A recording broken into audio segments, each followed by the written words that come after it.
বাবা হাল্ক, আমার খুব ইচ্ছা জীবনে একবার হলেও জমজম কূপের পানি খাবো। ঠিক আছে মা, তোমার ইচ্ছা আমি পূরণ করব।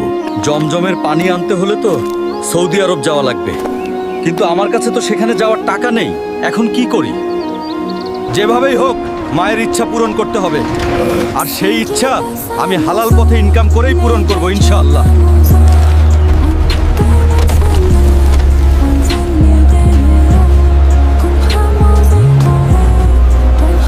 আলহামদুলিল্লাহ, অবশেষে সৌদি আরব যাওয়ার টাকা হলো। এখন সৌদি আরব গিয়ে জমজমের পানি আনবো ইনশাআল্লাহ। আল্লাহর রহমতে জমজমের পানি নিয়ে এসেছি। এখন শুধু মাকে না, পুরা গ্রামকেই জমজমের পানি খাওয়াবো। আল্লাহর কাছে হাজার হাজার শুকরিয়া, তুই আমার আশা পূরণ করেছিস বাবা।